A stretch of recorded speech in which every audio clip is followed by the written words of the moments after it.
آمنت باللہ صدق اللہ مولانا العظیم وبلغنا رسولہ النبی الأمی الکریم ونحن علی ذلک لمن الشاہدین والشاکرین والذاکرین والحمد للہ رب العالمین۔ آئیے سب سے پہلے ہم اور آپ سبھی حضرات مل کر نبی اکرم نور مجسم رحمت عالم تاجدار عرب و عجم احمد مجتبی محمد مصطفیٰ صلی اللہ تعالیٰ علیہ وسلم کی مقدس بارگاہ میں بآواز بلند درود پاک کا نذرانہ پیش کریں اور پڑھیں۔ اللہم صلی علی سیدنا شفیعنا حبیبنا مولانا محمد بارک وسلم صلاة و سلام علیکہ یا رسول اللہ صلی اللہ تعالیٰ علیہ وبارک وسلم۔ آپ نے ابھی حضرت حافظ و قاری عبد المجید صاحب سے ان کے مخصوص لب و لہجہ میں نعت و منقبت کے اشعار سماعت فرمائے۔ ان سے قبل خطیب لاسانی حضرت علامہ مولانا ساجد اشرفی ثقافی صاحب سے بہت ہی شاندار جاندار ایمان افروز خطاب آپ نے سماعت فرمایا۔ ان سے قبل آپ نے مداح خیر الانام حضرت حافظ و قاری رفیق عالم سے حضرت حافظ و قاری فیروز عالم صاحب سے آپ نے نعت و منقبت کے اشعار سماعت فرمائے اور نظامت کر رہے ہیں حضرت حافظ و قاری عبد الرحیم صاحب۔ دل کی اتھا گہرائیوں سے مبارکباد صاحب خانہ کو جنہوں نے آج کی اس پاکیزہ بزم کا اہتمام کیا۔ اللہ تعالیٰ آپ سب کی حاضریوں کو اپنی بارگاہ میں قبول فرمائے۔ آپ لوگ پریشان نہیں ہوں گے، مختصر سے حضرات ہیں، اس کا مطلب یہ نہیں ہے کہ بیان نہیں ہوگا، اس لیے کہ قلت و کثرت کی بنیاد پر کامیابی نہیں ملتی ہے۔ بہت پہلے کسی نے کہا تھا کہ جنگ میں کاغذی افراد سے کیا ہوتا ہے، جنگ میں کاغذی افراد سے کیا ہوتا ہے، ہمتیں لڑتی ہیں تعداد سے کیا ہوتا ہے، ہمتیں لڑتی ہیں تعداد سے کیا ہوتا ہے۔ مختصر سے لوگ اگر صاحب ایمان ہوں تو ہزاروں پر بھاری ہو جاتے ہیں۔ تاریخ اسلام کا اگر مطالعہ کیا جائے تو بات بالکل صاف ہے، ظاہر ہے۔ لہذا میں کبھی بھی مجمع کی تعداد دیکھ کر خطاب نہیں کرتا۔ بہت سارے لوگ جب چند حضرات کو دیکھتے ہیں تو بیماری کا بہانہ بنا لیتے ہیں، کوئی روداد سفر بیان کر کے ٹائم پاس کر دیتا ہے۔ مجھے یاد آ رہا ہے کہ ایسے ہی مختصر سے مجمع میں ایک مولوی صاحب کو بلایا گیا اور وہ تقریر کے لیے جب پہنچے تو انہوں نے کہا الحمدللہ، سمجھ گئے؟ تو لوگوں نے کہا سمجھ گئے، تو کہا جب سمجھ گئے تو آگے سمجھانے کی کوئی ضرورت نہیں، السلام علیکم۔ نذرانہ لیا چلے گئے، نذرانہ لیا چلے گئے۔ تو کالونی میں جیسے چند لوگ ہیں لیکن ہوشیار بہت ہیں کالونی کے، انہوں نے طے کیا کہ حضرت کو دوبارہ پھر بلایا جائے، اور اب کی آدھے لوگ کہیں گے سمجھ گئے، آدھے لوگ کہیں گے نہیں سمجھے۔ دوبارہ پھر دعوت پیش کی گئی، حضرت تشریف لائے، کرسی خطابت پر جلوہ گر ہوئے اور کہا الحمدللہ، سمجھ گئے؟ تو سامنے کے جو لوگ تھے انہوں نے کہا حضرت سمجھ گئے، پیچھے کے لوگوں نے کہا نہیں سمجھے۔ تو کہا جو سمجھ گئے ہیں باقی لوگوں کو سمجھا دیں گے، السلام علیکم۔ پھر نذرانہ لے کر چلے گئے۔ تیسری مرتبہ گاؤں کے لوگوں نے کہا کہ اب کی سارے لوگ مل کر کہیں گے کہ ہم نہیں سمجھے تو کچھ بیان کریں گے۔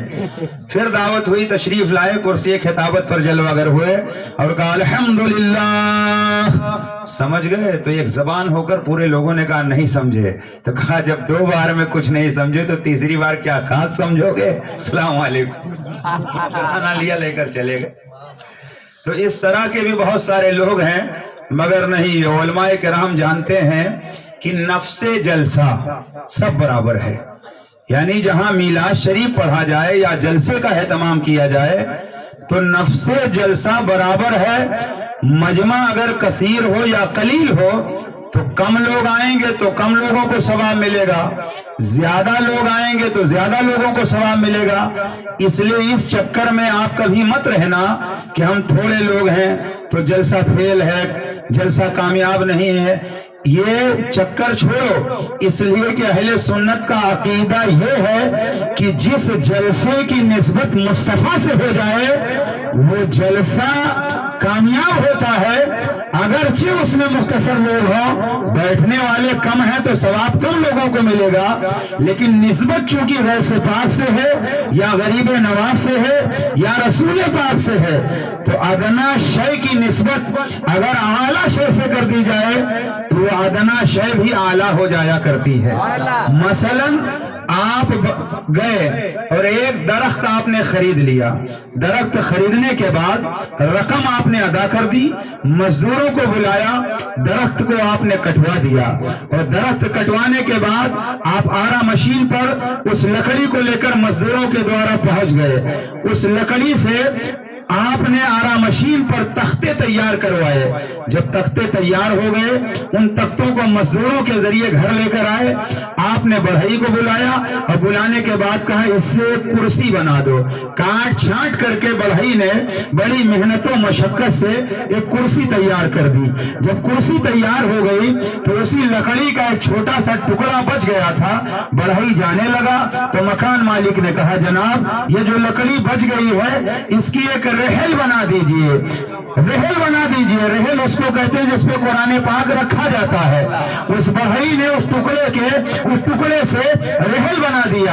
اب آپ ذرا سوچو اور غور کرو کہ درخت ایک ہے، کٹوانے والا ایک ہے، لے جانے والے ایک ہیں، آرا مشین ایک ہے، تختے بنانے والے ایک ہیں، تختے تیار ہو گئے، کرسی بنانے والا وہی بڑھئی ہے جس نے کرسی بنایا، کرسی بن گئی لیکن تھوڑی سی بچی ہوئی لکڑی کی اس نے رحل بنا دی، تو اب کرسی بننے کے بعد دروازے پر رکھ دی گئی۔ پاک آتا ہے تو کرسی پہ بیٹھتا ہے، ناپاک آتا ہے تو کرسی پہ بیٹھتا ہے، مسلمان آتا ہے تو کرسی پر بیٹھتا ہے، غیر مسلم آتا ہے تو کرسی پر بیٹھتا ہے، مگر اسی لکڑی سے بچا ہوا ٹکڑا جس کی رحل بنا دی گئی ہے اب اس پہ کوئی عام آدمی نہیں بیٹھے گا، اس پہ خدا کا کلام قرآن رکھا جائے گا، خدا کی کتاب قرآن رکھی جائے گی، اس پہ قرآن پاک کو سجایا جائے گا۔ لکڑی ایک ہے، بڑھئی ایک ہے، مزدور ایک ہے، کاریگر ایک ہے، مگر فرق اتنا ہے کہ ایک لکڑی کی کرسی بنا دی گئی ہے تو پاک ناپاک سبھی بیٹھے ہیں،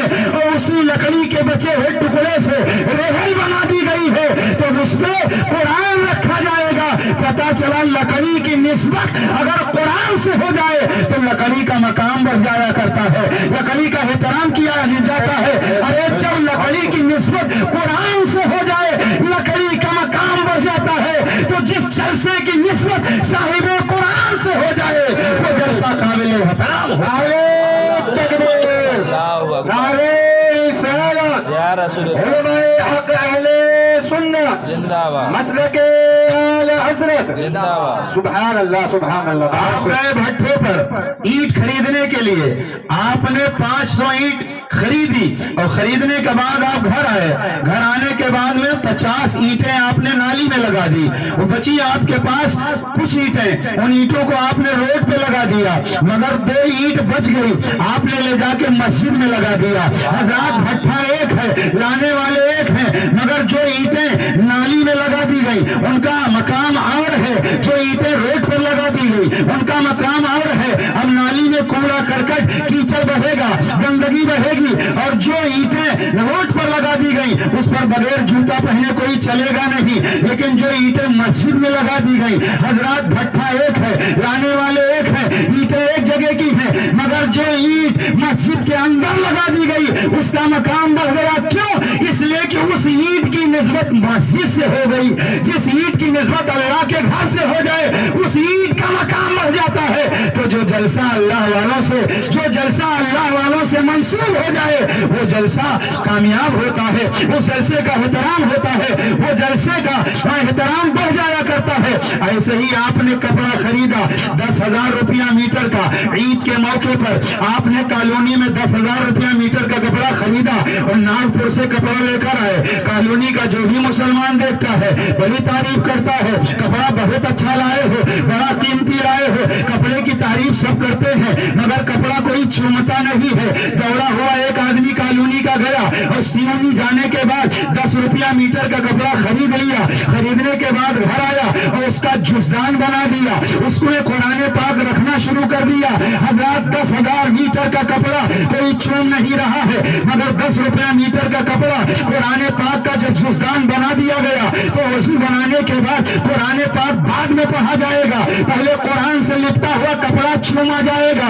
حضرات کپڑا کیوں چوما جا رہا ہے؟ تو جواب ملے گا کپڑا مہنگا اور سستا سمجھ کے ہم نہیں چوم رہے ہیں، بلکہ کپڑا اس لیے چوم رہے ہیں کہ اس کپڑے کو قرآن سے نسبت ہو گئی ہے۔ پتا چلا کپڑے کی نسبت اگر قرآن سے ہو جائے کپڑا چوما جاتا ہے، بات صاف ہو گئی۔ اجمیر کی چادر، کلیر کی چادر، تاج الدین اولیاء کی چادر، اعلیٰ حضرت کی چادر سنی اس لیے چومتا ہے کہ اس چادر کو نسبت ہو گئی ہے اللہ کے ولیوں سے، اور جس چادر کی نسبت اللہ کے ولیوں سے ہو جائے اس چادر کا مقام بڑھ جاتا ہے، چادر کا احترام بڑھ جاتا ہے، اسی لیے نسبت سے شے ممتاز ہو جاتی ہے۔ بے شک بے شک، واہ بہت خوب، بے شک۔ نعرہ تکبیر، نعرہ رسالت، علماء اہل سنت، خطیب اہل سنت، نعرہ تکبیر۔